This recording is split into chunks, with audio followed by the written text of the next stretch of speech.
Jasmine Carter's $12,000 first-class ticket meant nothing when flight attendant Brenda Miller ordered her to economy. "We need to verify your ticket again," she sneered. As security approached, Jasmine noticed the airline CEO's familiar face, watching everything from across the cabin. Before we dive into this shocking story, where are you watching from today? Hit that like and subscribe button if you've ever witnessed discrimination in the travel industry.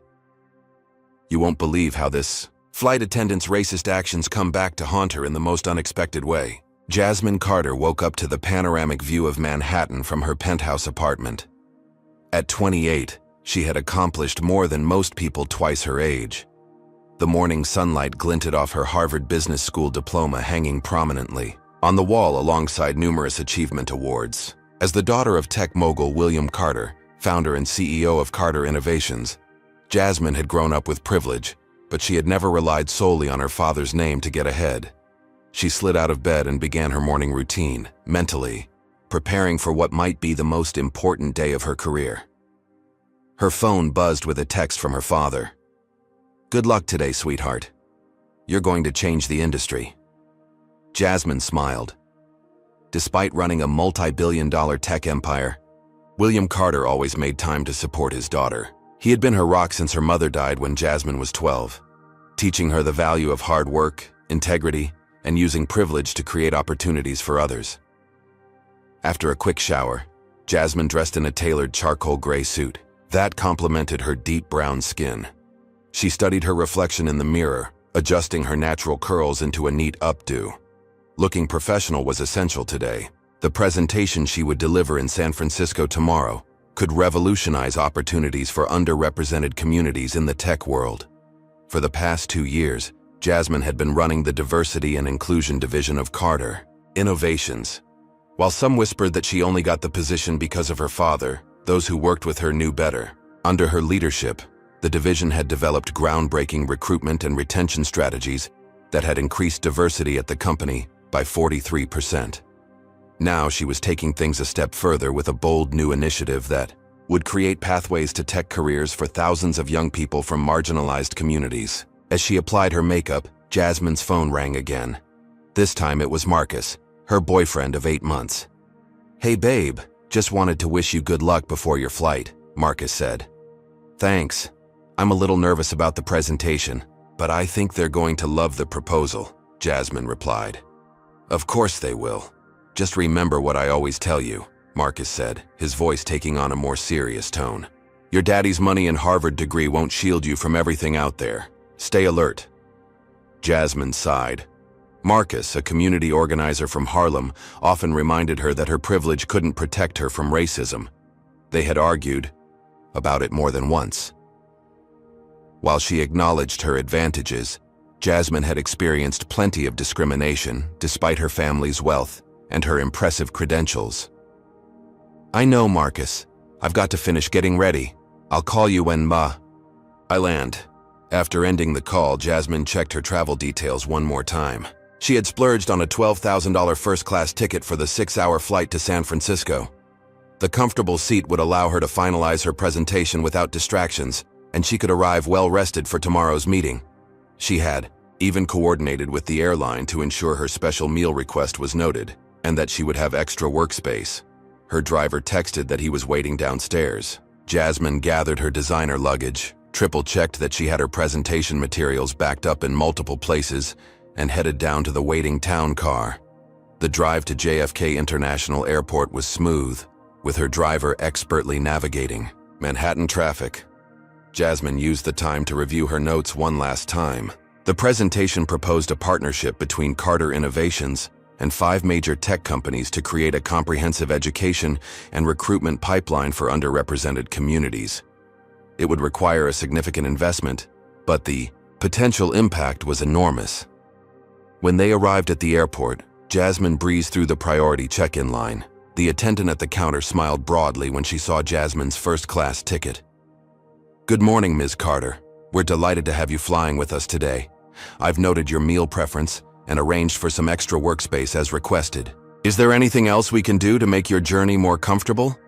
"No, that's perfect. Thank you," Jasmine replied, appreciating the courteous service. After navigating security with the efficiency afforded to first-class passengers, Jasmine spent some time in the exclusive lounge, enjoying a light breakfast while answering emails. When it was time to board, she was among the first group called.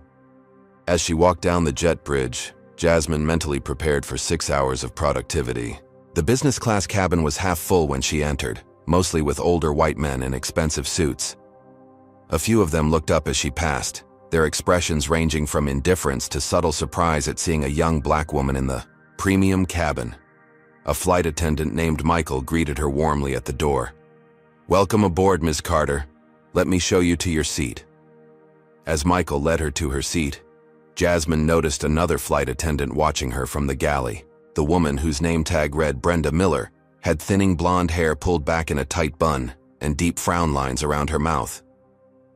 When their eyes met, Brenda quickly looked away, but not before Jasmine caught a flash of something that looked distinctly like disapproval. Jasmine brushed it off as she settled into her spacious seat. This wasn't the first time she'd received looks like that, and it certainly wouldn't be the last. Today was too important to let someone else's prejudice affect her mood.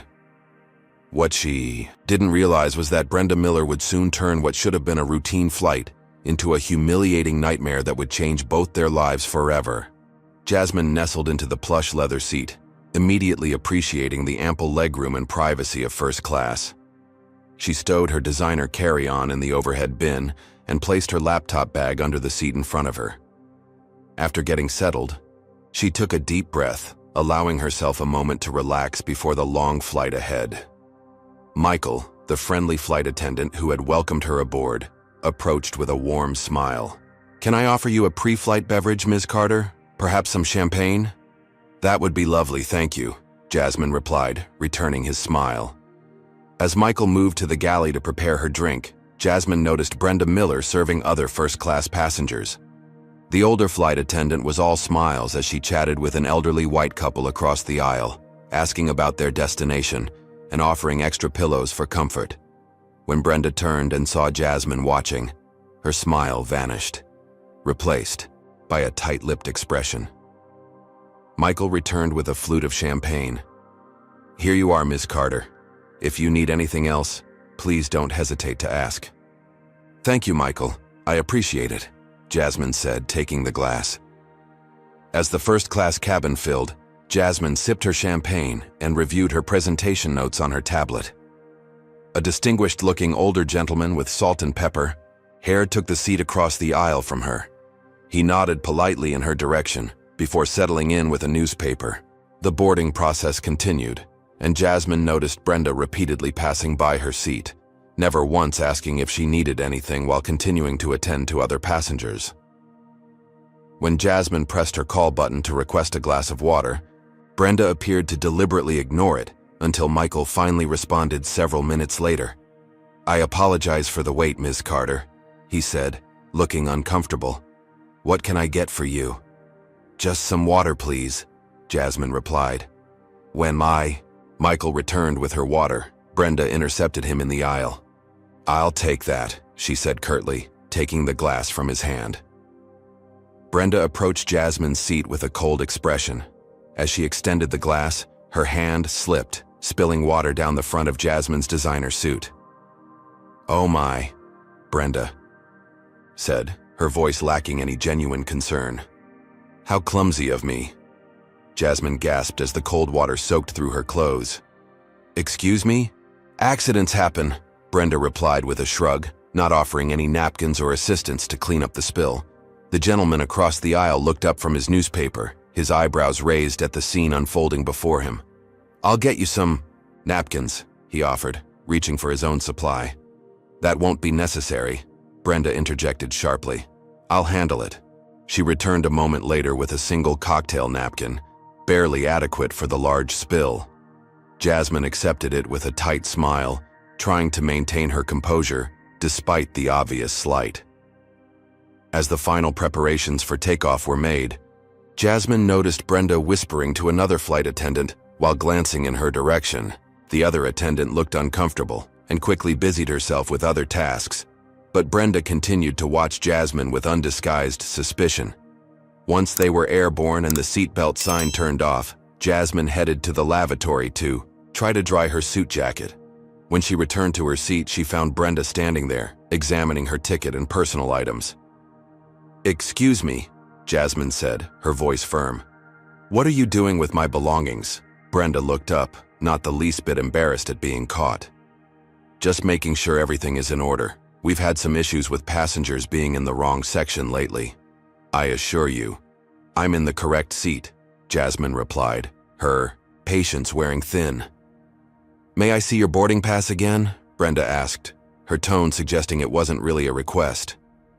Jasmine reached into her purse and produced her boarding pass, which clearly showed her assigned first-class seat. Brenda examined it with exaggerated scrutiny. "There seems to be a problem with your ticket," Brenda announced loudly enough for nearby passengers to hear. "The system is showing a different assignment." "That's impossible," Jasmine countered. "I checked in without any issues, and the gate agent confirmed my seat." "Nevertheless," Brenda insisted, "there appears to be a discrepancy. I'll need to verify this with the system." By now, several other passengers were watching the exchange with interest. Jasmine felt her cheeks burning with embarrassment and anger. "I'd like to speak with the lead flight attendant," Jasmine requested, maintaining her composure despite the public humiliation. "I am the senior flight attendant on this service," Brenda replied with a smug smile.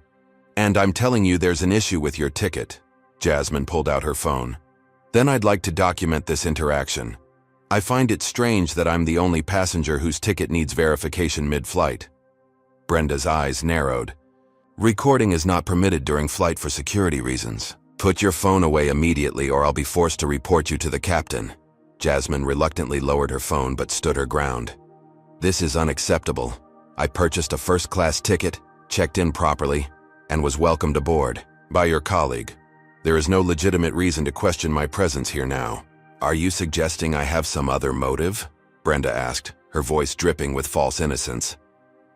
"I'm suggesting that you're singling me out when I've done nothing wrong," Jasmine replied steadily. Brenda's fake smile vanished. "I need to check the manifest again. In the meantime, I'm going to have to ask you to gather your belongings." "For what purpose?" Jasmine demanded. "We need to relocate you until this matter is resolved," Brenda stated. "I'm not moving from my assigned seat," Jasmine insisted. Brenda's expression hardened. "Then I'll need to call security." The older gentleman across the aisle folded his newspaper and leaned forward. "Excuse me," he began, but Brenda cut him off with a raised hand. "This doesn't concern you, sir," she said sharply, before walking to the front of the cabin and picking up the aircraft phone. Moments later, two male flight attendants approached Jasmine's seat. One of them was Michael, who looked deeply uncomfortable with the situation.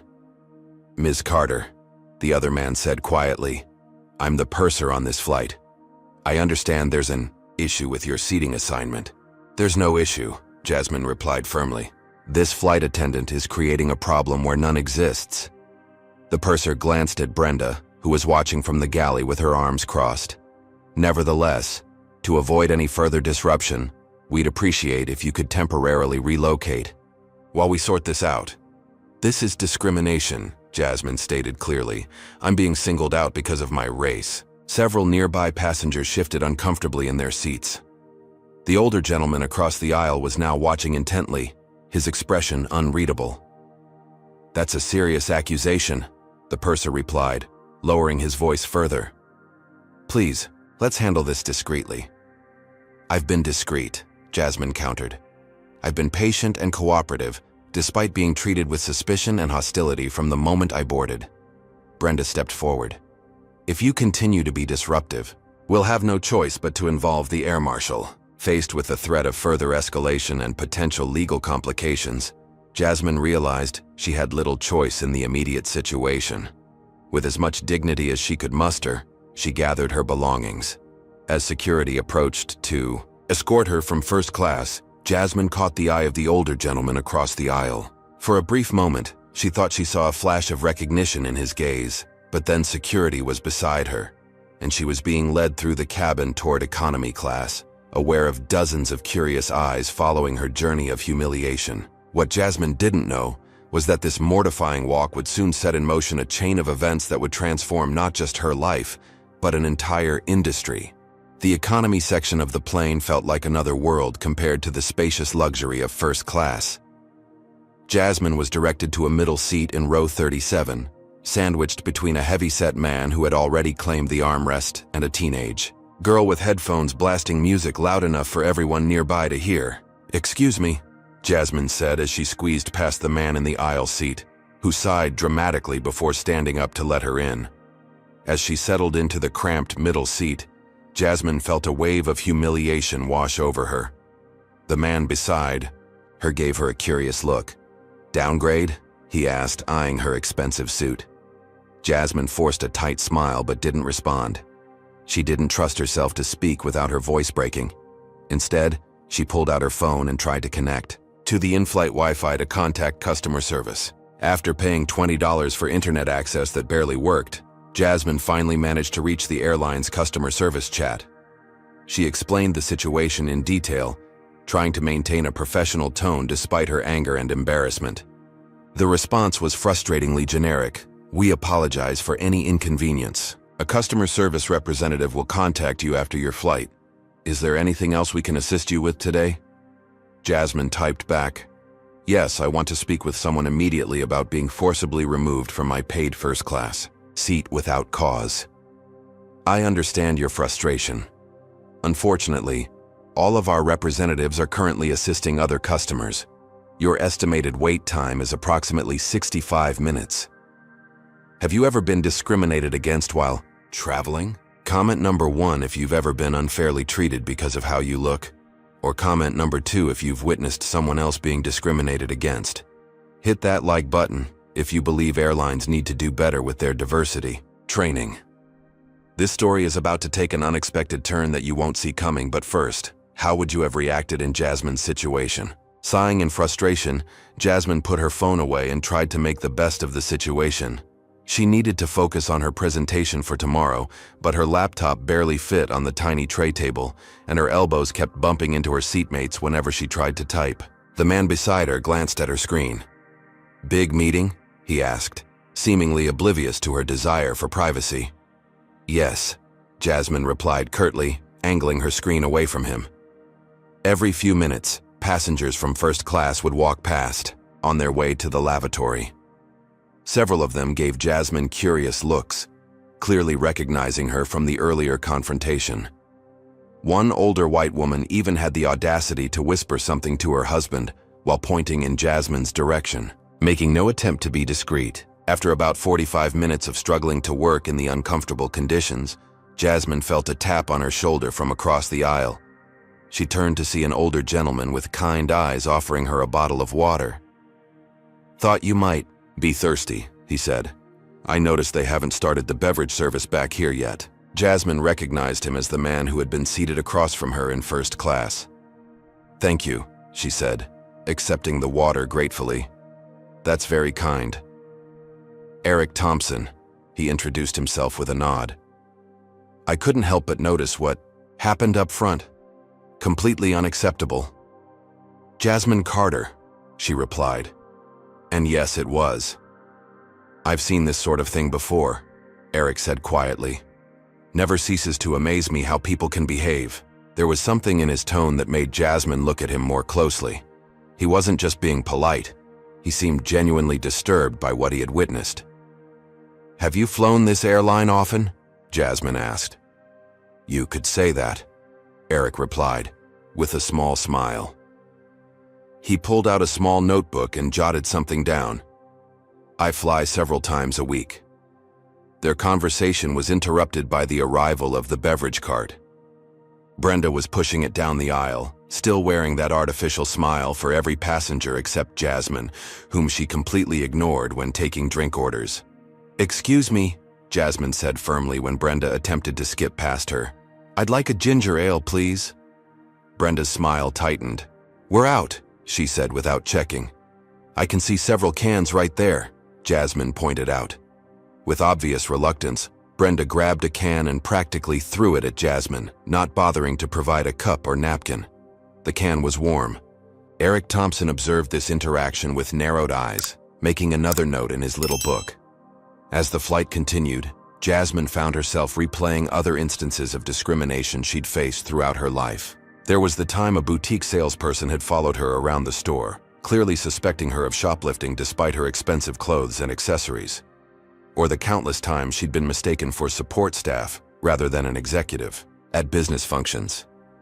Or how real estate agents would suddenly claim properties were no longer available when she arrived for viewings. Each time, people around her had dismissed her concerns.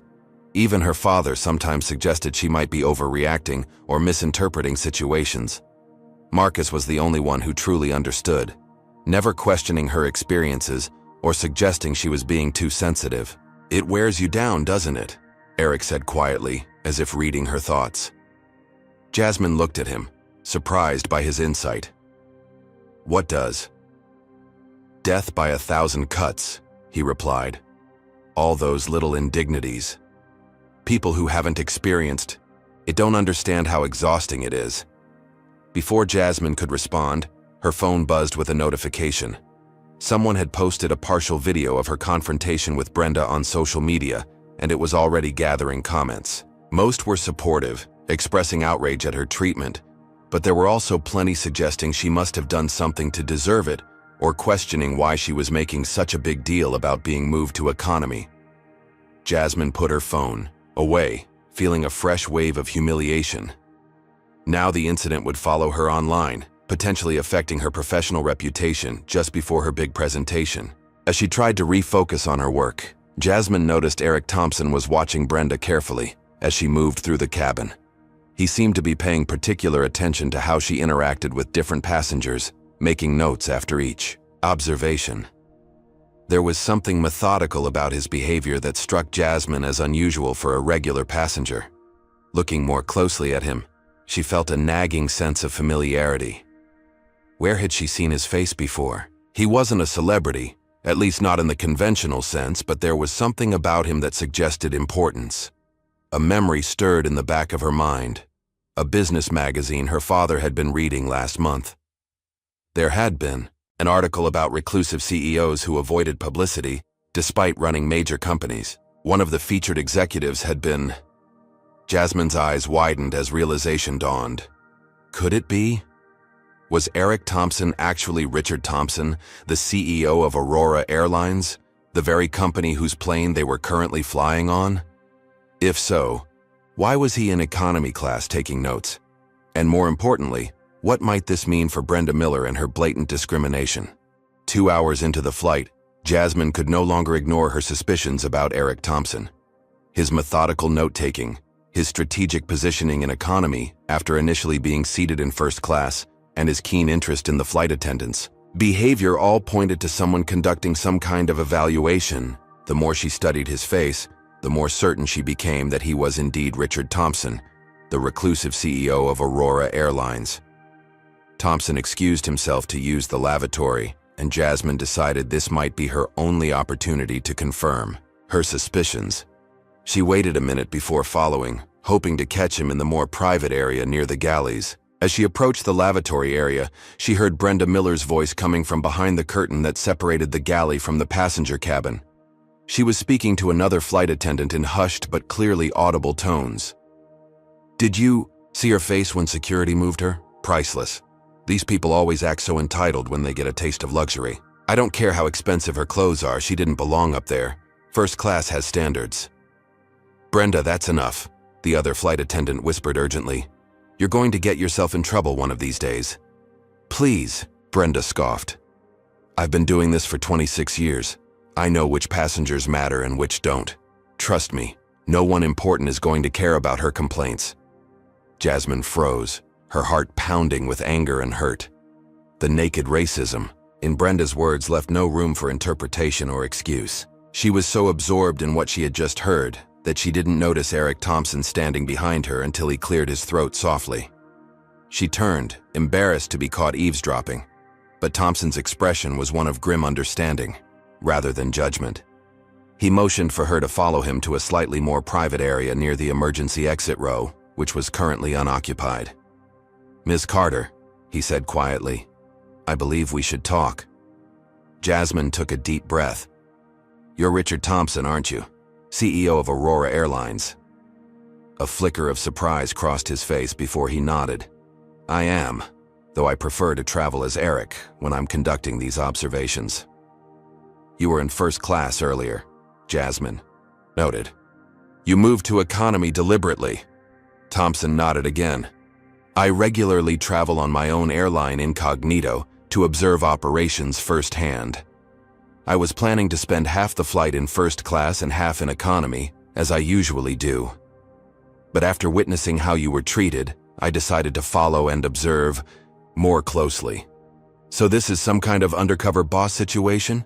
Jasmine asked. Something like that, Thompson confirmed. What happened to you was completely unacceptable, Ms. Carter. I've been documenting similar incidents across our routes for the past 6 months as part of a larger evaluation of our customer service practices. And what have you found?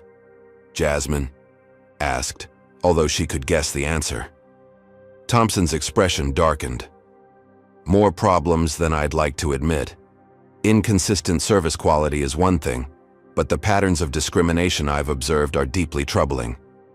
Your experience today is unfortunately not an isolated incident. Jasmine felt a complex mix of emotions, validation that her experience was being taken seriously by someone in a position of power, but also disappointment that such discrimination was apparently common enough to warrant an undercover investigation. What are you going to do about it? She asked directly. Immediate action for starters, Thompson replied. But I'm also working on systemic changes that will address the root causes, rather than just treating symptoms. Would you be willing to share more details about your experience today? It would be valuable for my assessment. Jasmine hesitated only briefly before recounting the full sequence of events, from Brenda's initial cold treatment to the deliberate water spill, the public questioning of her ticket, and finally the humiliating relocation to economy. Thompson listened intently, occasionally making notes but mostly maintaining eye contact and nodding in understanding. Thank you for sharing that, he said when she finished. I know it can be exhausting to have to explain these experiences, especially when they're still fresh. Before Jasmine could respond, they were interrupted by a flight attendant, not Brenda, but the purser who had been involved in removing Jasmine from first class. Sir, is everything all right? He asked, clearly concerned about the extended conversation happening in the exit row area. Thompson straightened up. Everything is fine. I was just having an interesting conversation with Ms. Carter here. The purser looked confused, glancing between them with uncertainty. I'd like a word with you in private, Thompson said to him, his tone shifting subtly to one of authority. And please ask Ms. Miller to join us. The purser's eyes widened with sudden recognition. Mr. Thompson, I didn't realize. Of course, sir. Right away. As the purser hurried off, Thompson turned back to Jasmine. I apologize, but I need to handle this situation immediately. Please return to your seat for now. I promise this matter will be addressed before we land. Jasmine made her way back to her seat, her mind racing. What exactly was Thompson planning to do? Would there be actual consequences for Brenda? Or would this be another case of empty corporate promises? From her seat, she could see the purser whispering urgently to Brenda near the forward galley. Brenda's expression shifted from annoyance to shock as she glanced toward economy class. The color drained from her face when the purser continued speaking, presumably revealing Thompson's identity. A few minutes later, Brenda was called to the rear galley where Thompson was waiting. Through the gap in the curtain, Jasmine could see their interaction. Thompson's expression was stern as he spoke, while Brenda's body language transformed from defensive to increasingly distressed. At one point, she appeared to be making excuses, gesturing animatedly, but Thompson just shook his head firmly. When Brenda emerged from the galley 20 minutes later, her eyes were red and her hands were shaking. She avoided looking at any passengers as she made her way to the forward cabin, disappearing behind the first-class curtain. The chief flight attendant appeared shortly afterward, making his way directly to Jasmine's seat. He leaned down to speak quietly. Ms. Carter, Mr. Thompson has asked that you join him in first class for the remainder of the flight. If you'll gather your belongings, I'll escort you back to your original seat. The passengers around Jasmine stared with undisguised curiosity as she collected her things. The man beside her, who had been largely indifferent to her discomfort earlier, now looked at her with new interest, clearly wondering about her sudden change in status. As Jasmine followed the chief attendant back to first class, she caught sight of Eric Thompson already seated in his original spot across the aisle from her assigned seat. He gave her a small nod as she approached. What had seemed like a nightmare was transforming into something entirely different. Jasmine couldn't help but wonder what revelations the remainder of the flight might bring and what consequences awaited Brenda Miller when they landed in San Francisco. Jasmine settled back into her first-class seat with a complex mixture of emotions. While vindication coursed through her veins, the humiliation she had endured still stung sharply. The chief flight attendant hovered nearby, his demeanor completely transformed from earlier. "Ms. Carter, please accept our most sincere apologies for the inexcusable treatment you experienced," he said, his voice low but earnest. "Mr. Thompson has instructed us to ensure your absolute comfort for the remainder of the flight. Is there anything at all we can get for you?" "Thank you," Jasmine replied evenly. "A fresh glass of water would be nice." She intentionally requested the same beverage that Brenda had spilled on her earlier. "Of course, right away," the attendant said, hurrying off to fulfill her request. Around her, the atmosphere in the first-class cabin had noticeably shifted. Passengers who had witnessed her earlier removal now studiously avoided eye contact, suddenly very interested in their books or the view outside their windows. A few, however, gave her small smiles or nods of acknowledgement, perhaps trying to distance themselves from what had happened. Michael, the friendly flight attendant from earlier, approached with her water, served properly on a tray with a linen napkin. "It's good to have you back, Miss Carter," he said quietly. "For what it's worth, not all of us." He trailed off, glancing nervously toward the galley. "I understand," Jasmine assured him. "Thank you, Michael." Across the aisle, Eric, or rather, Richard Thompson, watched this interaction with interest. Once Michael departed, Thompson turned to her. "I owe you an apology as well, Ms. Carter," he said. "What happened today occurred on my airline, under my leadership. The responsibility ultimately lies with me." Jasmine appreciated his directness. "Where is Ms. Miller now?" she asked. "She's been reassigned to inventory duties for the remainder of the flight," Thompson replied. "Further action will be taken upon landing." "Will she be fired?" Jasmine asked, surprised by her own ambivalence about the question. Just an hour ago, she would have unequivocally wanted Brenda terminated. Thompson considered the question carefully. "That would be the easy solution, wouldn't it? Remove the problem employee and declare the issue resolved." He leaned slightly closer, lowering his voice. "But I've learned that firing individuals rarely solves institutional problems. What happened to you today is a symptom of something much deeper." Jasmine nodded, impressed by his perspective. "Most executives would just want to contain the PR damage." Thompson smiled slightly. "I'm not most executives, and frankly, I'm tired of the superficial approach to these issues that pervades our industry." The flight attendant served lunch, and Jasmine was pleased to find that her special meal request had magically been found after all. As she ate, Thompson continued their conversation, revealing more about himself and his unusual approach to running Aurora Airlines. "My father started this airline with 2 planes back in 1978, he explained. He was a pilot who believed air travel should be accessible to everyone, regardless of background. When I took over 15 years ago, I promised to maintain that vision." "And has that been challenging?" Jasmine asked. Thompson chuckled. "Immensely. The airline industry isn't exactly known for its progressive values." As they talked, Jasmine realized that Thompson was speaking with a depth of understanding about discrimination that seemed personal rather than theoretical. She studied his features more carefully, his light olive complexion, the texture of his salt and pepper hair. "You mentioned earlier that death by 1,000 cuts wears you down," she said carefully. "You sounded like you were speaking from experience." Thompson nodded, a wry smile playing at his lips. "Perceptive of you." Yes, I know something about navigating spaces where you're viewed as an outsider. He paused, considering how much to share. My mother was black, my father was white.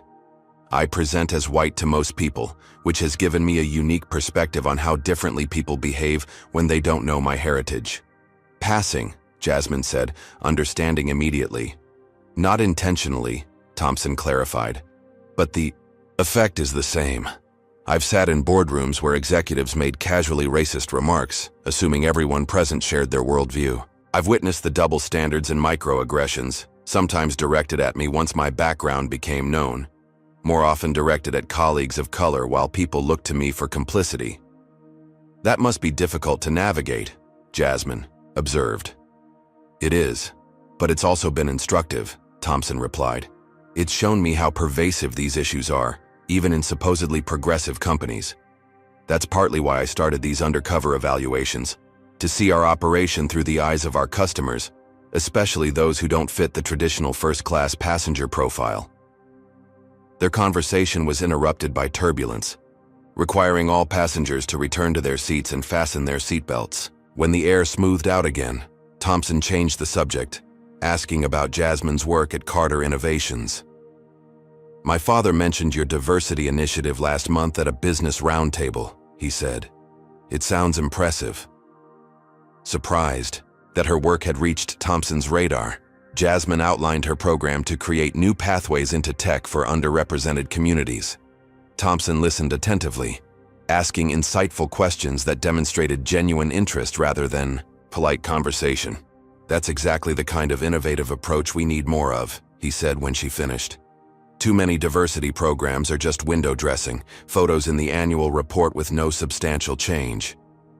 As their conversation continued, Jasmine found herself impressed by Thompson's genuine commitment to addressing systemic issues.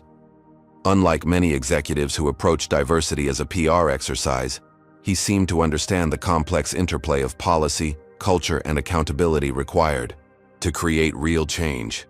When the captain announced they were beginning their descent into San Francisco, Thompson handed Jasmine his business card. I'd like to continue this conversation, Ms. Carter. Not just about today's incident, but about your work as well. I think there might be an opportunity for collaboration that could benefit us both. Jasmine accepted the card, noting it had his direct number handwritten on the back. I'd like that, she replied honestly.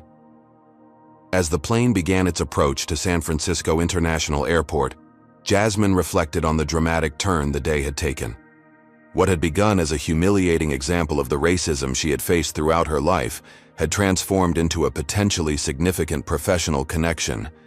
Yet even as she felt a sense of resolution about the immediate situation, Jasmine couldn't help wondering what would happen next. Would Brenda face real consequences? Would Thompson's interest in addressing systemic issues translate into meaningful action? And how would this experience affect her presentation tomorrow? The plane touched down smoothly, and as passengers prepared to disembark, Thompson leaned across the aisle one last time. I meant what I said about continuing our conversation. Ms. Carter, in fact, if you're available this evening, I'd like to invite you to dinner to discuss a proposition I have in mind. A proposition? Jasmine asked, intrigued. Yes, Thompson replied with a small smile. I think what happened today, unfortunate as it was, might present an opportunity to create some meaningful change. 7 o'clock at Luciano's if you're interested. I've taken the liberty of making a reservation. As Jasmine gathered her belongings and prepared to exit the plane, she noticed Brenda standing rigidly by the forward galley, her expression a mixture of fear and resentment. Their eyes met briefly, and Jasmine was surprised to feel pity alongside her lingering anger.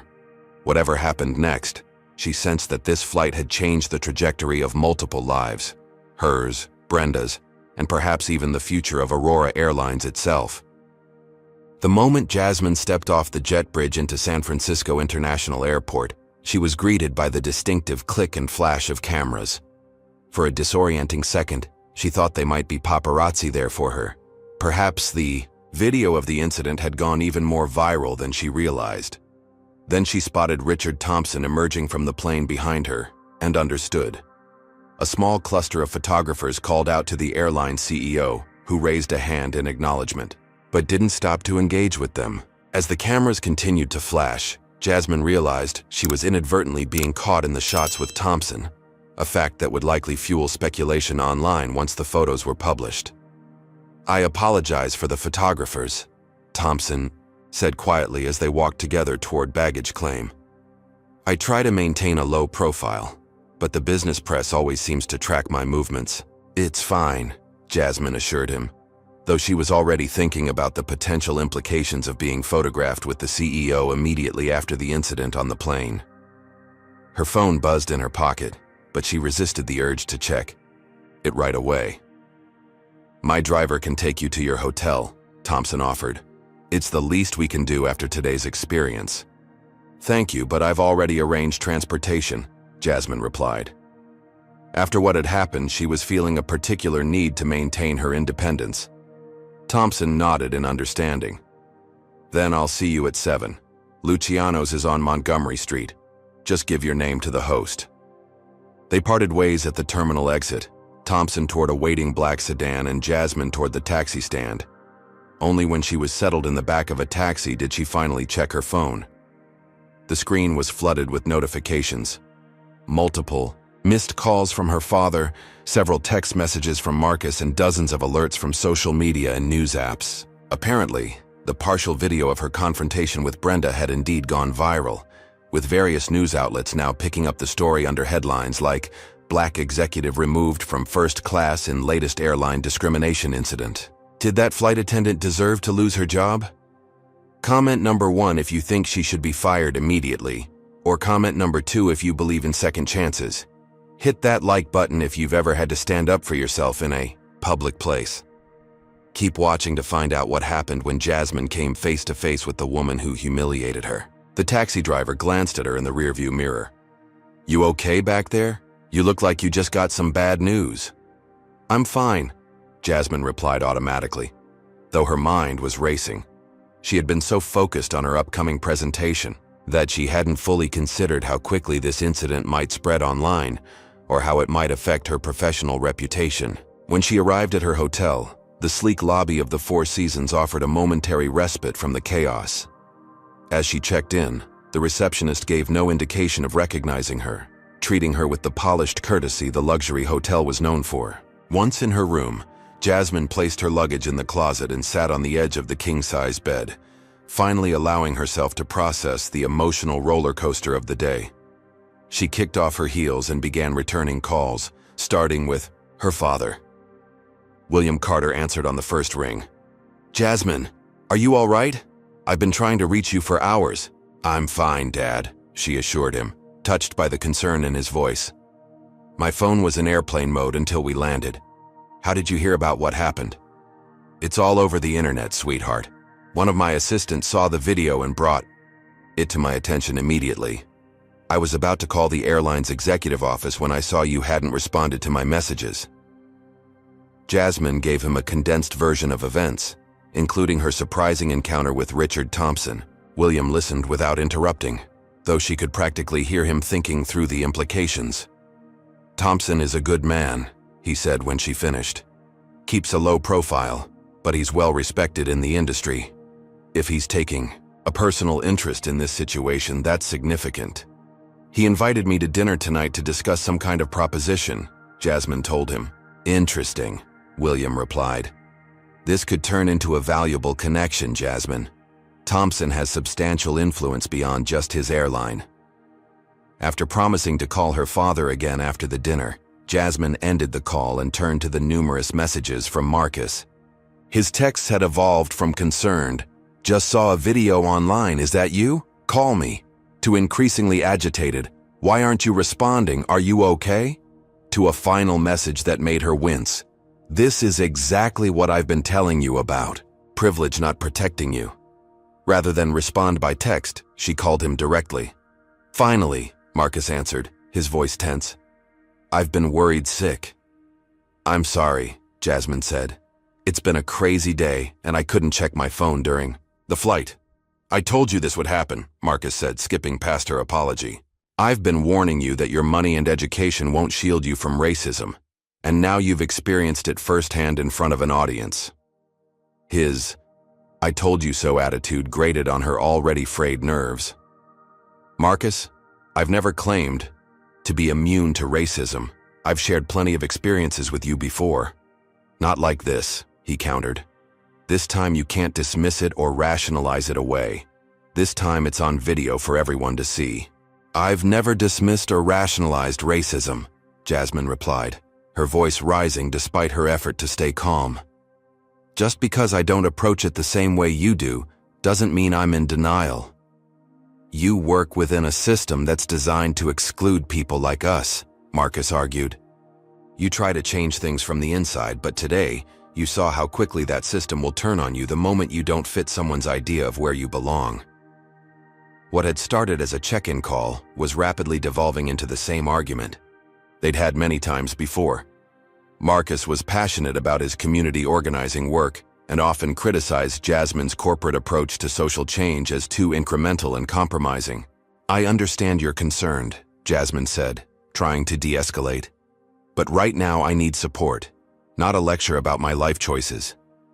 I am supporting you, Marcus insisted. I'm trying to help you see the reality of the situation.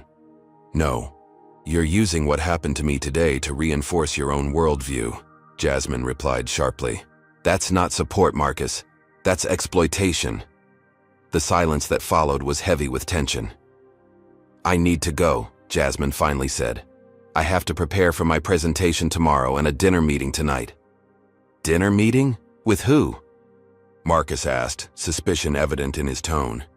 The CEO of the airline. He wants to discuss what happened and some potential collaboration. Marcus scoffed. Of course. They're in damage control mode now that it's gone viral. They'll wine and dine you, make some empty promises about sensitivity training, maybe offer you free flights, anything to keep you from suing them or continuing to talk about it publicly. That's not the impression I got from him, Jasmine defended, and I'm capable of recognizing when I'm being manipulated. Are you? Marcus challenged.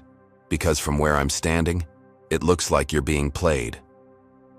The conversation ended on that sour note, with both of them too frustrated to find common ground. After hanging up, Jasmine tossed her phone onto the bed and headed for the shower, hoping the hot water would wash away some of the day's tension. As she let the water cascade over her, Jasmine's thoughts turned to her upcoming dinner with Thompson. What exactly did he want to propose? Was Marcus right about this being merely a damage control exercise? She didn't think so, but she would need to approach the meeting with clear eyes. After her shower, Jasmine checked social media and found that, as expected, the incident had exploded online.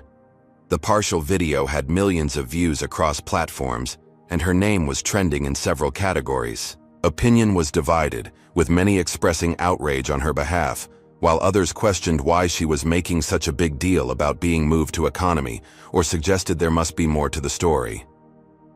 What troubled her most were the comments speculating about her personally, questioning her credentials, her character, even her right to be in first class in the first place.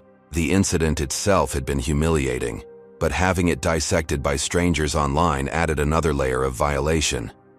As she dressed for dinner, selecting a different suit since her original one had been stained with water, Jasmine's phone rang again. This time it was her assistant at Carter Innovations, calling to inform her that several journalists had reached out requesting comments about the airplane incident. What should I tell them? The assistant asked. No comment at this time, Jasmine decided. And please let the communications team know I don't want any statements issued without my direct approval. With her hair freshly styled and her makeup reapplied, Jasmine gathered her purse and hotel key. Despite the emotional drain of the day, she was determined to approach her dinner with Thompson with the same professionalism and strategic thinking she brought to all business engagements. As she rode the elevator down to the lobby, she couldn't help but wonder what new surprises the evening might bring. The day had already contained enough twists to last a lifetime, yet somehow she sensed that the most significant developments were yet to come. Stepping into the warm San Francisco evening, Jasmine hailed a taxi to Luciano's, mentally preparing herself for whatever proposition Richard Thompson had in mind. Luciano's exuded old-world elegance with its polished mahogany paneling and soft amber lighting. The host, a distinguished older gentleman in an immaculate suit, greeted Jasmine warmly. "Ms. Carter, welcome. Mr. Thompson is already seated and expecting you. Please follow me." As she followed the host through the restaurant, Jasmine noticed several diners giving her curious glances. She wondered if they recognized her from the viral video or if they were simply noting her presence as a well-dressed black woman in the exclusive establishment. The host led her to a private alcove toward the back of the restaurant, where Richard Thompson was seated at a table for three.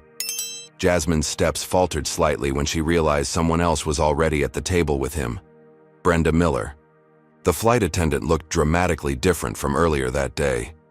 Her uniform had been replaced by a conservative navy blue dress, her tight bun had been loosened into a more flattering style, and her expression was one of acute discomfort, rather than the smug superiority she had displayed on the plane.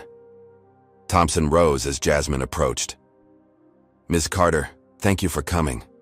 I hope you don't mind, but I've asked Ms. Miller to join us for the first part of our conversation." Jasmine maintained her composure, though her heart was racing. "I admit I'm surprised," she said carefully. "Please, sit down," Thompson gestured to the empty chair. "I believe in addressing issues directly whenever possible." The tension at the table was palpable as Jasmine took her seat. Brenda couldn't seem to meet her eyes, instead staring fixedly at the untouched water glass in front of her. Her hands were clasped tightly in her lap, knuckles white with strain. "Ms. Miller has something she would like to say to you," Thompson prompted gently but firmly. Brenda finally looked up, her eyes red-rimmed. "Ms. Carter," she began, her voice barely above a whisper. "I want to apologize for my behavior on today's flight. My actions were unprofessional, disrespectful, and—" She hesitated, swallowing hard before continuing. "Racist. There is no excuse for how I treated you." The apology sounded rehearsed, but not entirely insincere. Jasmine could see genuine distress in the woman's expression, though whether it stemmed from remorse or fear for her job remained unclear. "I appreciate your apology," Jasmine responded neutrally, not yet ready to offer forgiveness. "Ms. Miller understands that her actions today have serious consequences," Thompson interjected. "However, before we discuss those, I wanted to provide some context that, while not excusing her behavior, might help explain it." Brenda shifted uncomfortably in her seat as Thompson continued. "For the past 6 months, I've been conducting an internal investigation into discrimination complaints at Aurora Airlines. What you experienced today, Ms. Carter, was unfortunately not an isolated incident.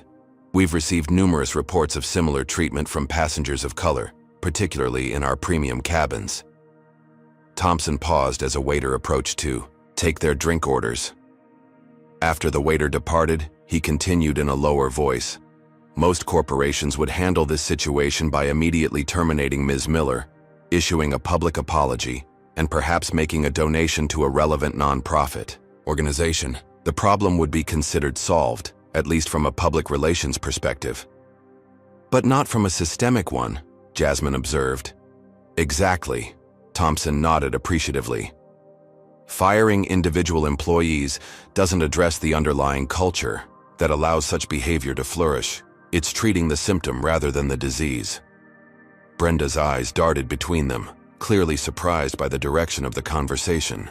"Ms. Miller," Thompson addressed her directly, "would you share with Ms. Carter what you told me earlier about your training when you joined Aurora 26 years ago?"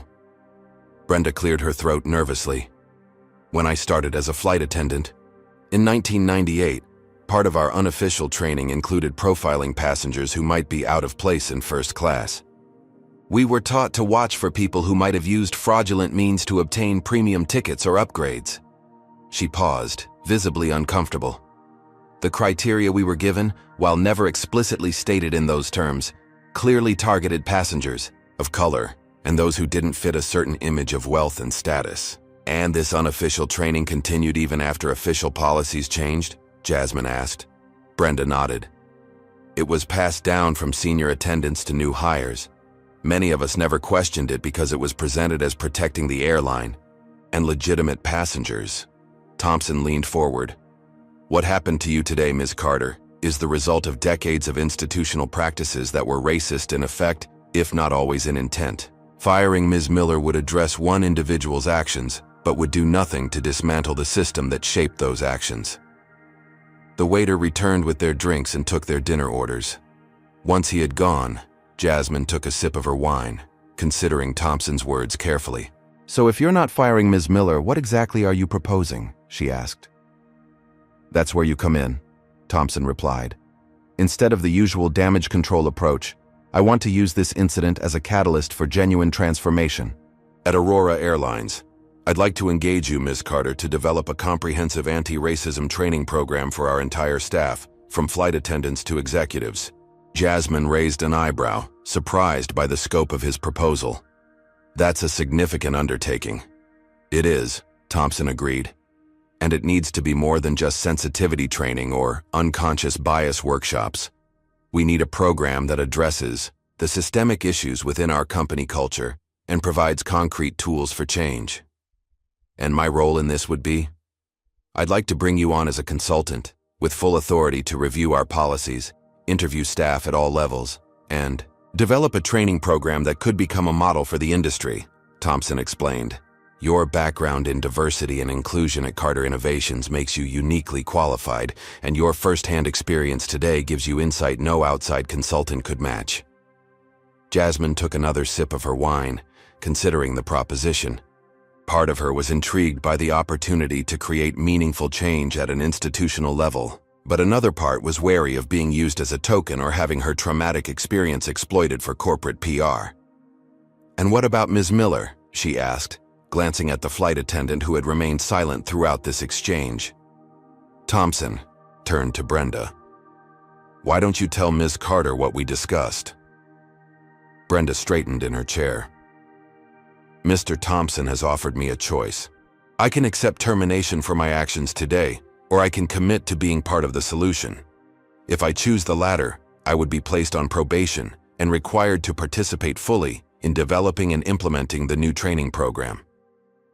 Jasmine's surprise must have shown on her face because Thompson quickly added, "The easy path would be to fire Ms. Miller and make a public example of her. The harder but ultimately more productive approach is to harness her 26 years of experience to help us understand exactly how these discriminatory practices have persisted despite official policies against them." The waiter arrived with their meals, creating a momentary pause in the conversation. As they began to eat, Jasmine considered Thompson's unusual approach. It was certainly not the typical corporate response to a PR crisis, and she had to admit, it showed a more sophisticated understanding of systemic racism than she was accustomed to seeing from executives. "What about the public aspect of this?" Jasmine asked after a few bites. "The video is already viral. People are demanding accountability." "We'll be transparent about our approach," Thompson assured her. "I'm prepared to face criticism for not taking the more obvious punitive action. But I believe once people understand the comprehensive nature of what we're trying to accomplish, most will support it." Jasmine turned to Brenda, who had barely touched her food. "And you? Do you actually want to be part of this, or are you just trying to save your job?" Brenda met Jasmine's gaze directly for the first time. "I won't pretend my initial reaction wasn't fear of losing my livelihood," she admitted. "But sitting in Mr. Thompson's office this afternoon, being forced to watch the video of how I treated you and really see my behavior from an outside perspective," she paused, her voice catching. "It made me confront aspects of myself I've never wanted to acknowledge. I'm not asking for your forgiveness, Ms. Carter, but I am asking for the opportunity to be part of making sure no one else experiences what you did today." The raw honesty in Brenda's response caught Jasmine off guard. She had expected defensiveness or a superficial apology, not this apparent willingness to engage in genuine self-reflection. "I have a suggestion," Jasmine said after a moment of consideration. "If I agree to develop this training program, I want Ms. Miller to work directly with me as part of the development team, not just as a participant but as an active contributor who can provide insight into the informal culture among flight attendants." Brenda looked startled by the proposal. Thompson raised an eyebrow, intrigued. "That would certainly be unconventional," he noted. Exactly, Jasmine replied. If we're serious about moving beyond token gestures and creating real change, we need to be willing to take unconventional approaches.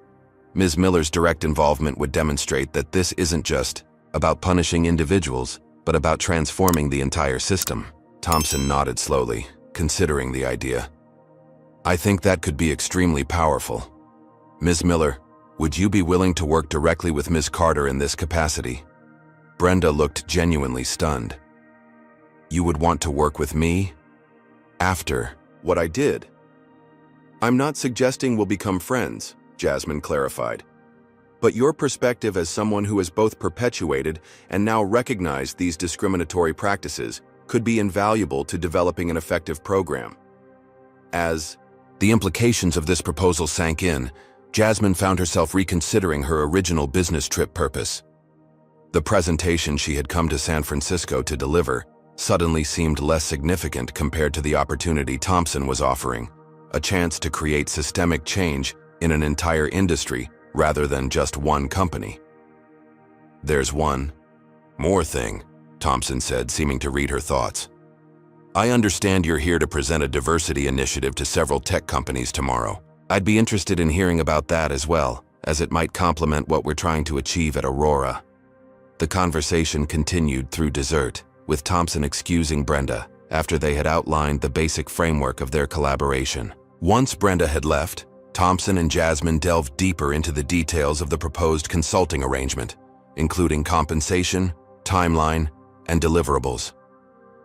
By the time they parted ways outside the restaurant, Jasmine had agreed in principle to Thompson's proposition, pending formal contract details to be worked out in the coming days. As her taxi pulled away from the curb, she gazed out at the San Francisco skyline, reflecting on the extraordinary turn her business trip had taken. What had begun as a humiliating incident of discrimination had somehow transformed into an unexpected opportunity to drive meaningful change. The question now was whether this promising beginning could translate into genuine transformation, or if it would ultimately become just another corporate diversity initiative that failed to address the root causes of systemic racism. Jasmine woke the next morning to the insistent ping of her phone. Groggily reaching for it on the nightstand, she was shocked to find over 300 notifications had accumulated overnight. The incident video had exploded beyond social media into mainstream news coverage, with her name and face appearing across national outlets. Black executive humiliated in first-class cabin, screamed one headline. Aurora Airlines faces racism allegations, declared another. There were already calls for boycotts of the airline, and hashtags like Flying While Black and Boycott Aurora were trending nationwide. As Jasmine scrolled through the deluge of messages, a breaking news alert popped up on her screen. Aurora Airlines CEO Richard Thompson to hold press conference addressing viral discrimination incident. Before she could process this development, her phone rang with a call from Thompson himself. "Good morning, Ms. Carter," he said, his voice tense. "I apologize for calling so early, but I wanted to speak with you before you heard from other sources. The situation has escalated." "I'm seeing that," Jasmine replied, sitting up in bed. "What's this about a press conference?" "It's scheduled for 3 o'clock today. I'd like you to participate if you're willing," Thompson said. "We need to get ahead of this narrative before it spirals completely out of control." "What's happened beyond the video going viral?" Jasmine asked, sensing there was more. Thompson sighed heavily. "Several things. First, our stock has dropped 11% in pre-market trading. Second, we've identified at least 3 similar incidents from the past year that passengers are now coming forward about, inspired by your experience. And third," he paused, "both Ms. Miller and you have received threats." "Threats?" Jasmine repeated, a chill running through her. "Our security team is monitoring the situation, and I've arranged for private security for both of you. The threats appear to be coming from both sides, those angry at Ms. Miller for her actions and others who are—" He hesitated, clearly uncomfortable, upset about a black woman in first class receiving attention and support. Jasmine felt a sickening twist in her stomach but wasn't surprised. She had seen the hateful comments online. "There's more," Thompson continued. Several members of my board are pressuring me to take immediate action by terminating Ms. Miller as a scapegoat. They're concerned about shareholder value and want to contain the PR damage with a swift, decisive response. I thought we agreed. That wouldn't address the systemic issues, Jasmine said. We did, and I stand by that. But I need your help to make the case publicly for our more nuanced approach. Many people, including some within our company, are looking for a simple villain and victim narrative with a clean resolution. After agreeing to meet Thompson before the press conference to prepare, Jasmine ended the call and immediately checked her email. As Thompson had warned, there were several disturbing messages among the hundreds that had arrived overnight. Some contained explicit racial slurs and threats, while others accused her of exaggerating the incident for attention or financial gain.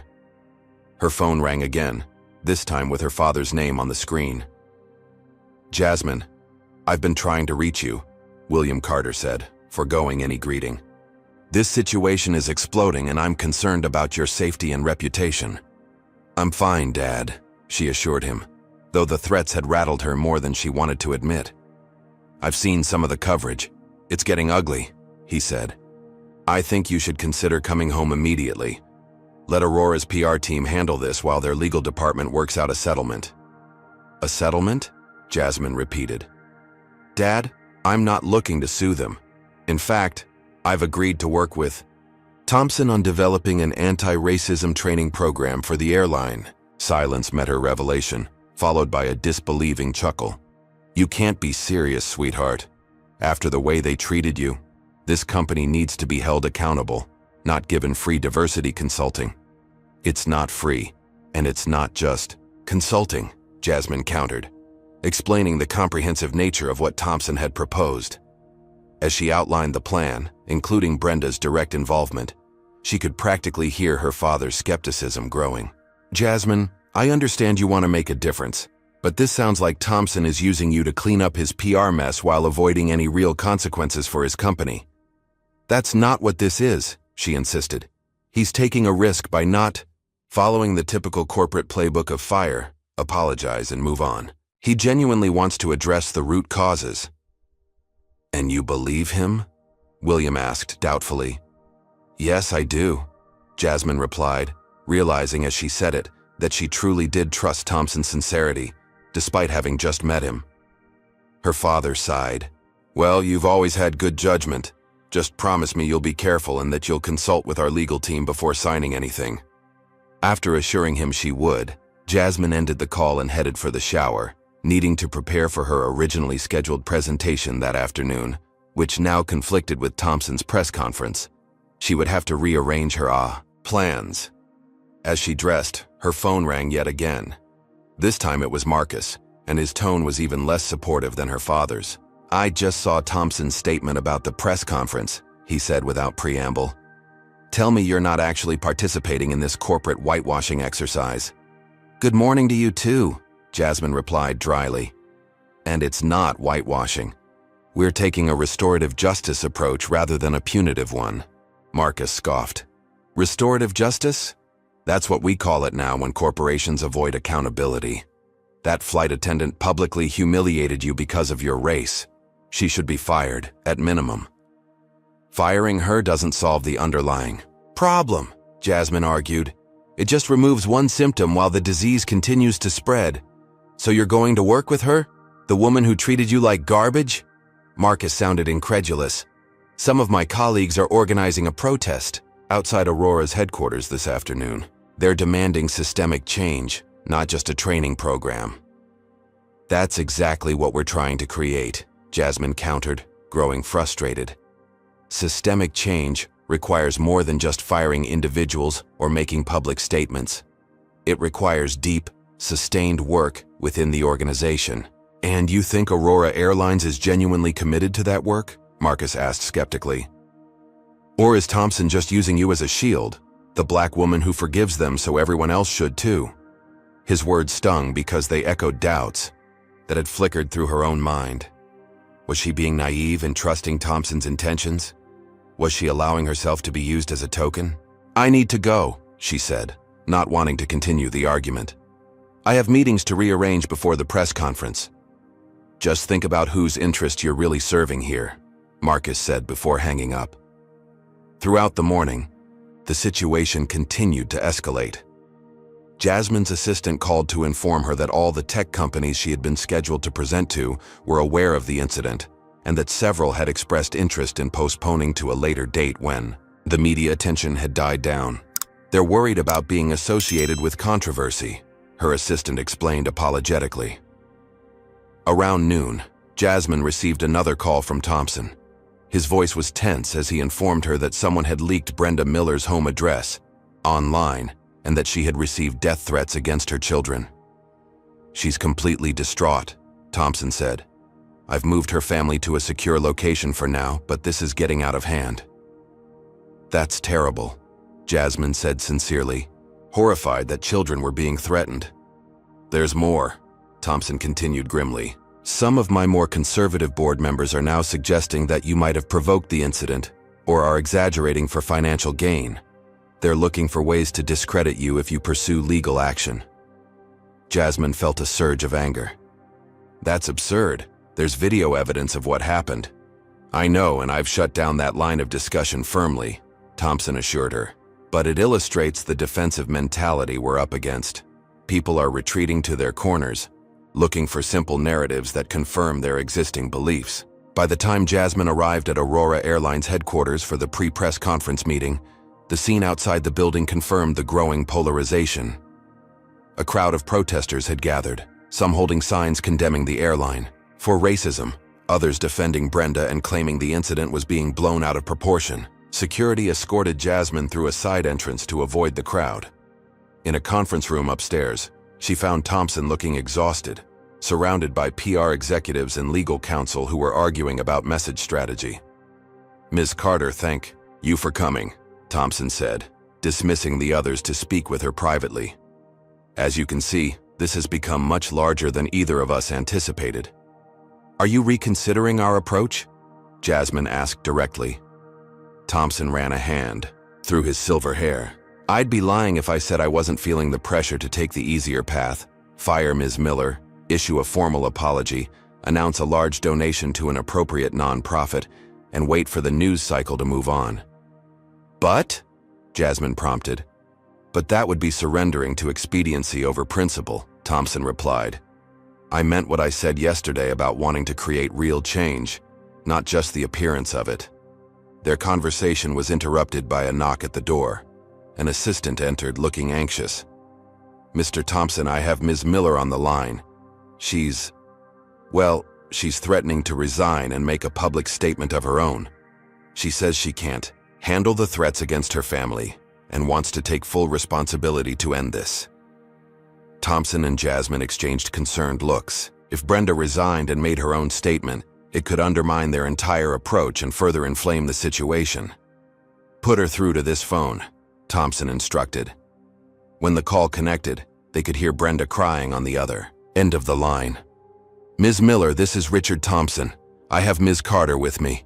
We understand you're considering resignation. I can't do this, Brenda sobbed. My children are terrified. My neighbors are getting harassed. It's not worth it. Ms. Miller, Jasmine interjected gently. I understand you're frightened, and I'm truly sorry your family is being threatened. That's completely unacceptable, regardless of what happened between us. Why are you even talking to me, Brenda? Asked, bewildered through her tears.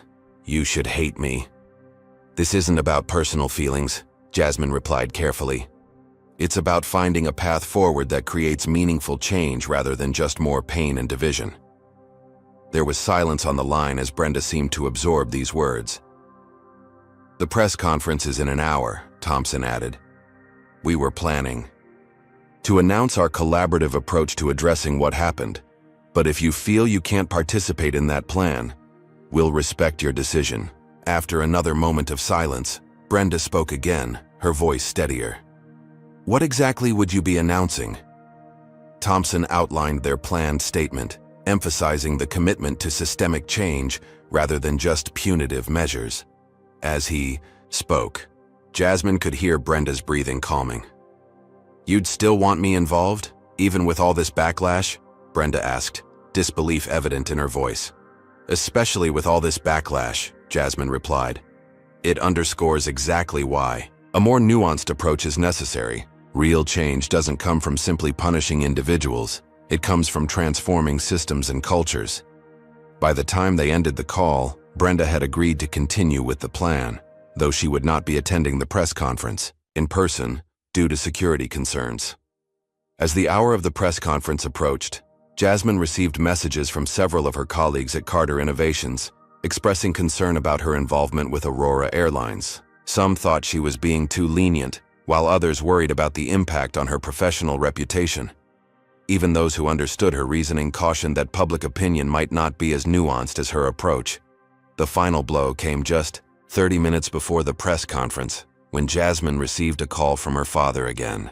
"Jasmine, I've just heard from the organizers of tomorrow's tech presentation. They're postponing indefinitely," William Carter said gravely. They're concerned that the controversy might overshadow the initiative itself. The news hit hard. Jasmine had spent months developing the proposal that had brought her to San Francisco in the first place.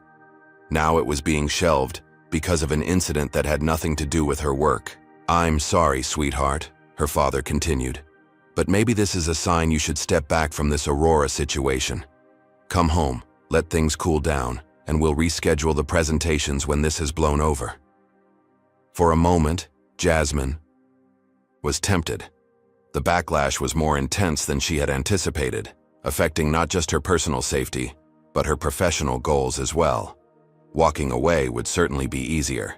But as she stood in Thompson's office, watching the growing crowd of protesters and media outside the building on a security monitor, she realized that the easy path wasn't always the right one. Sometimes the most important work happened in the midst of the storm, not after it had passed.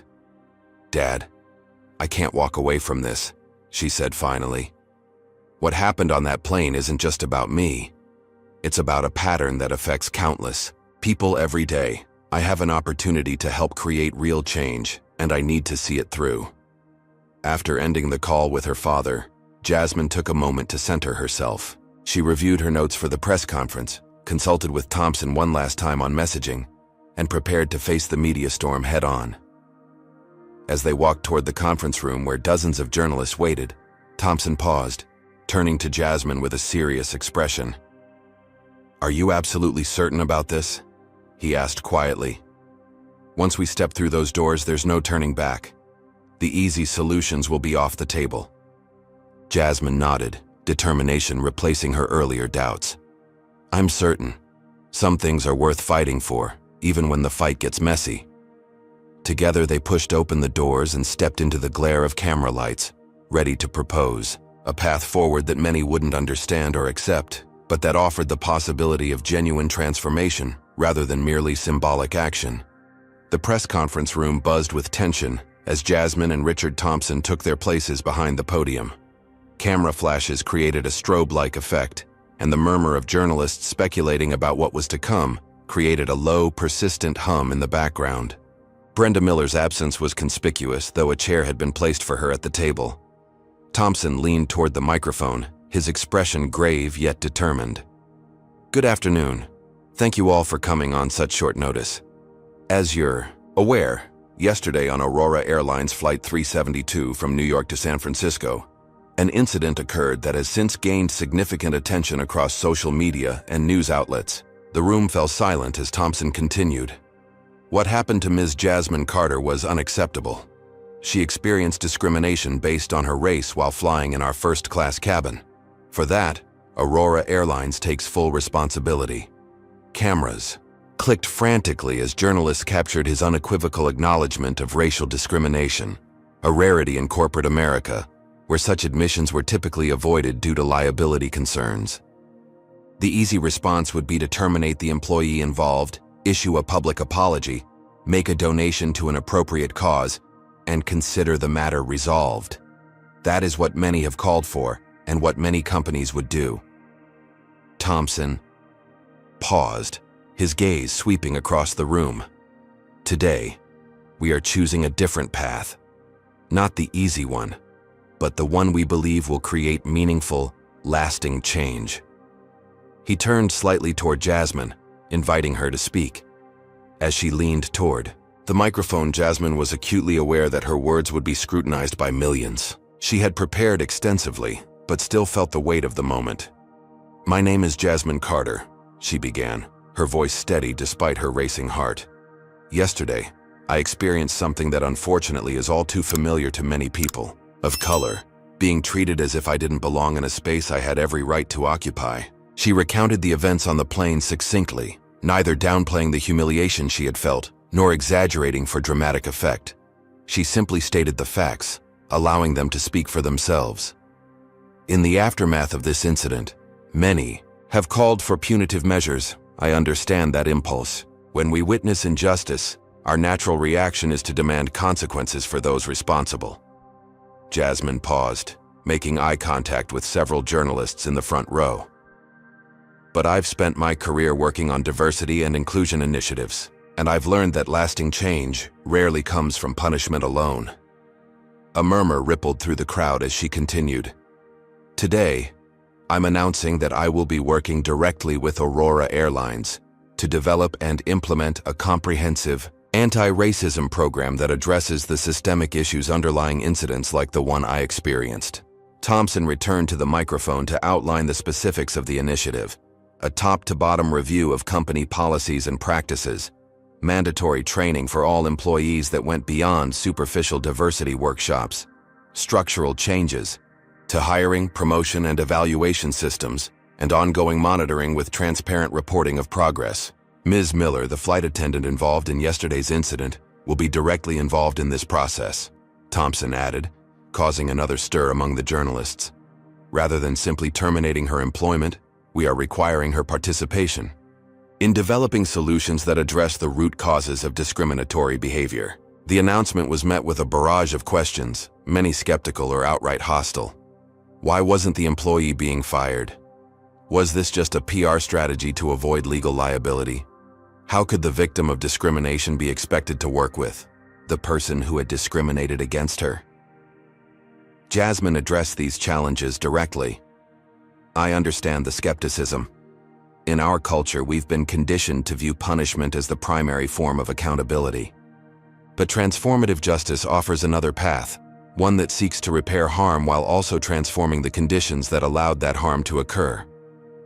She spoke passionately about the limitations of purely punitive approaches, explaining how they often failed to create lasting change because they focused on individuals rather than systems. Firing Ms. Miller might satisfy calls for immediate justice, but it wouldn't prevent the next incident. It wouldn't address the informal culture that has perpetuated these behaviors for decades. It wouldn't help us understand how to truly transform our institutions. A reporter from a major news network pressed further. "Ms. Carter, many people in the Black community feel you're letting Aurora Airlines off the hook. How do you respond to accusations that you're being used as a token to help the company avoid more serious consequences?" The question was blunt, voicing concerns similar to those Marcus had raised. Jasmine took a moment before responding thoughtfully. "I understand those concerns, and I take them seriously. But I reject the notion that pursuing transformative change is somehow letting anyone off the hook. In many ways, what we're proposing is far more demanding than simply firing one employee and moving on."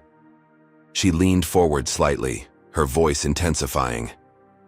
"We're requiring Aurora Airlines to commit to a years-long process of examination and transformation. We're demanding that they not just acknowledge this single incident, but recognize and address patterns of discrimination throughout their organization. That's not letting them off the hook, it's holding them to a higher standard of accountability."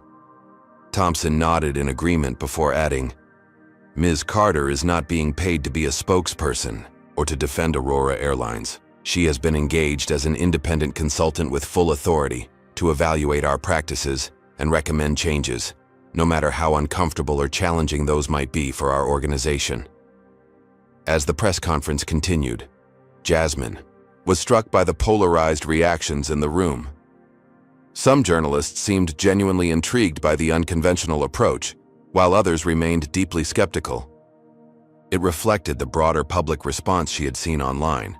People tended to either embrace the complexity of transformative justice or dismiss it as corporate manipulation.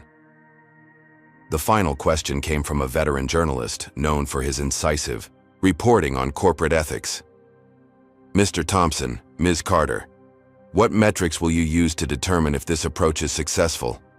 How will the public know if this is truly creating change rather than just serving as elaborate reputation management?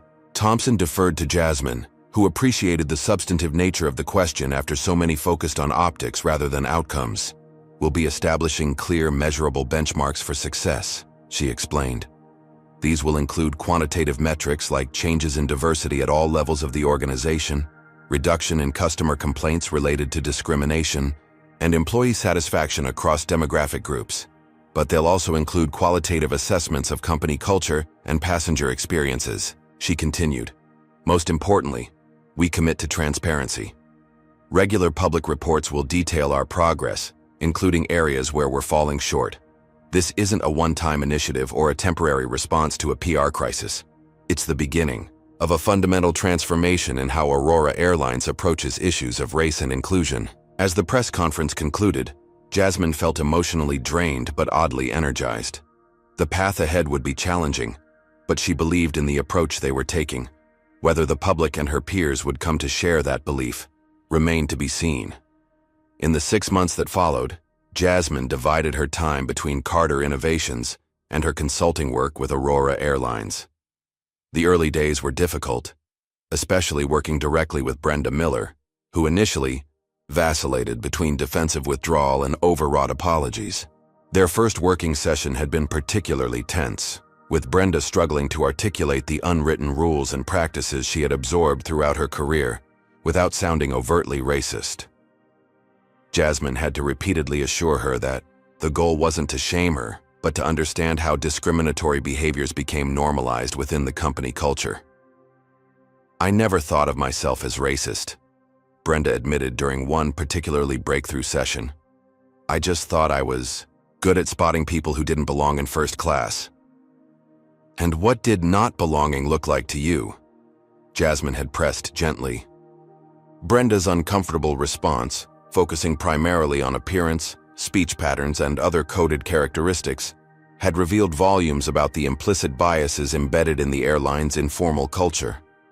The public reaction to their approach remained divided. Some praised the airline for taking a more substantive approach to addressing racism, rather than simply engaging in performative damage control.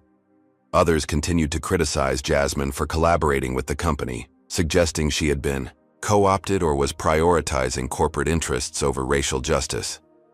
Marcus had remained skeptical, though their relationship had gradually repaired as he saw Jasmine's unwavering commitment to creating meaningful change rather than just accepting corporate platitudes. He had even contributed valuable perspective as Jasmine developed training modules addressing how systemic racism manifested in customer service interactions. Thompson had faced his own challenges, with several board members continuing to question his approach and shareholders expressing concern about the resources being devoted to the initiative. But as the first quarterly report showed promising changes in employee awareness and customer feedback, the criticism began to subside. The most significant validation came from unexpected quarters. Other airlines, recognizing the positive attention Aurora was receiving for its substantive approach, began reaching out to inquire about implementing similar programs. What had begun as a response to a single incident was evolving into an industry-wide conversation about race, customer service, and corporate responsibility. 6 months to the day after the incident, Jasmine found herself boarding another Aurora Airlines flight. This time, she was immediately recognized by a young black flight attendant named Tiana, who discreetly thanked her as she settled into her first-class seat. "What you and Mr. Thompson did changed everything for us," Tiana whispered. "I've wanted to be a flight attendant since I was a little girl, but I was always afraid of how I'd be treated. Your story inspired me to finally apply, and the new training program made me feel like I could actually belong here." As the plane prepared for takeoff, Jasmine reflected on the unexpected journey that had begun with that humiliating walk to economy class 6 months earlier. The work was far from complete. Transforming deeply entrenched attitudes and practices was a long-term project, not a quick fix. There had been setbacks and frustrations alongside the progress. But moments like this, Seeing tangible evidence that their efforts were creating space for people like Tiana to pursue their dreams without fear of discrimination confirmed that they had chosen the right path, however difficult. Sometimes, transformative justice required looking beyond punishment to imagine a more equitable future, and then doing the hard work of building it, one policy, one conversation, one mind at a time. As the plane accelerated down the runway and lifted into the sky, Jasmine felt a sense of hope that mirrored their ascent, challenging gravity, but possible with sustained, deliberate effort and the courage to chart a new course. This story teaches us that confronting racism requires more than just punishing individuals. It demands transforming entire systems.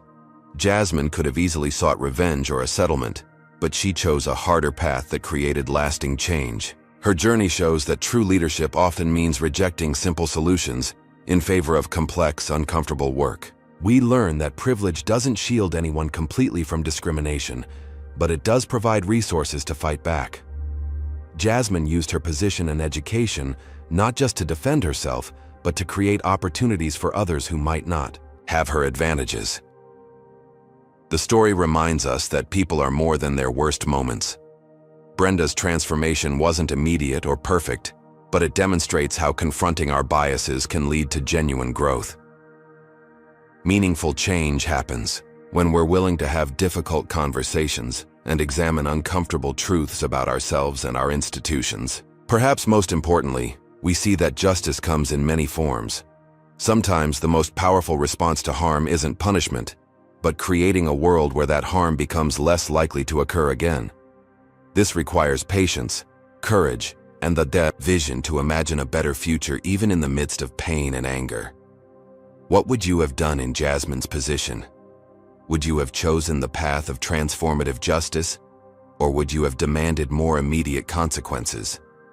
Comment below with your thoughts. If this story resonated with you, please hit that like button and subscribe to our channel for more powerful narratives about overcoming discrimination and creating positive change. Share this video with someone who needs to hear this message of hope and transformation. Thank you for joining us on this journey. Remember that real change happens when brave individuals choose the harder, right over the easier wrong.